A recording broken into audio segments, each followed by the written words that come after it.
আল্লাহ সুবহানাহু ওয়া তাআলা বলেছেন, যেই ব্যক্তিরা এই কথার উপরে ছিল না আর মরার সময় যদি তার রবকে স্মরণে আসে, আল্লাহ বলছে এখন আর কাজ হবে না, এখন শয়তান তাকে নিয়ে নেবে, আর তার মুখ দিয়ে কোনোদিন লা ইলাহা ইল্লাল্লাহ বেরোবে না। যেটা আপনি দেখতে পাচ্ছেন যে তাকে স্মরণ করানো হচ্ছে, আপনার নানা দাদা, তাকে বলা হচ্ছে যে লা ইলাহা ইল্লাল্লাহ বলেন, লা ইলাহা ইল্লাল্লাহ বলেন, কিন্তু তার মুখ দিয়ে লা ইলাহা ইল্লাল্লাহ বেরোয় না।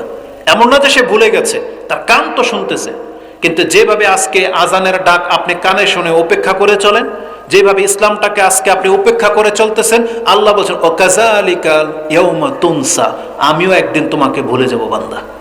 তুমি যেমন আজকে আমার বিধানকে ভুলে গেছো, আমি একদিন তোমাকে ভুলে যাব, বুঝে রেখো তুমি। এটা আল্লাহর ওয়াদা। কিন্তু এই জন্য দেখেন মরার সময় সে লা ইলাহা ইল্লাল্লাহ বলতে পারে না। আরেকটা রিজন, কারণ আছে। আমি একটা উর্দু বক্তব্য শুনতেছিলাম, তখন একজন উর্দু শেখ বলতেছে যে তিনি একটা ল্যামোজিন ড্রাইভারের পেছনে বসা, আর এই ল্যামোজিন ড্রাইভার শুধুই মাত্র বলতেছে আল্লাহুম্মা সাল্লি আলা মুহাম্মদ, আল্লাহুম্মা সাল্লি আলা মুহাম্মদ, মানে এটাকে জিকির বানিয়ে ফেলছে একবারে। সে সারাক্ষণ রাসূলের উপর দুরূদ পড়তেছে। তো তাকে জিজ্ঞেস করলাম কেন?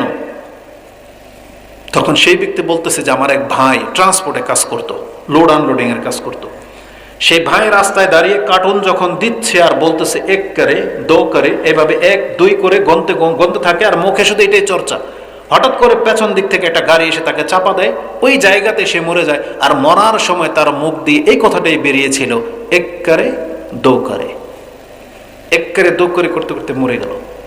তখন সে বলতেছে সেই দিন আমি বুঝতে পেরেছি মানুষ তার জবানকে যেই কাজে অভ্যস্ত করে রাখবে, মরার সময় তার মুখ দিয়ে ওইটাই বেরোবে।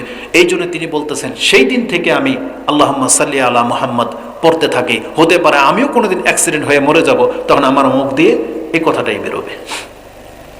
তো যেই ব্যক্তি মুখে আল্লাহর নাম জপে না, সে ভুলে যান যে মরার সময় আপনার মুখ দিয়ে আল্লাহর নাম বেরোবে, এটা ভুলে যান।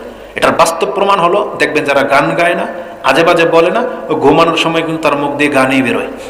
আল্লাহ না করুক মৃত্যুর সময় যদি গান বেরিয়ে যায়, টিকটক যদি বেরিয়ে যায় মুখ দিয়ে, কি মনে করেন? আমরা শুনি যারা মুদির দোকানদারি করে সেও নাকি রাতে বিছানায় শুয়ে ডাল মাপে, যারা বাসের কন্ট্রাক্টারি করে সেও নাকি খাটের মধ্যে থাপ্পড় মারে, বুঝছেন? তার এটা মানুষের অভ্যাস। আজকে আমরা মুসলিমরা যখন ধর্মের কর্ম থেকে অভ্যাসহীন হয়ে গেছি, আপনি জেনে নেন মৃত্যুর সময় কালেমা আপনার নসিবে নাও হতে পারে। আল্লাহ তুমি আমাকে এবং আমাদের মুসলিম ভাইদেরকে বোঝার তৌফিক দান করো।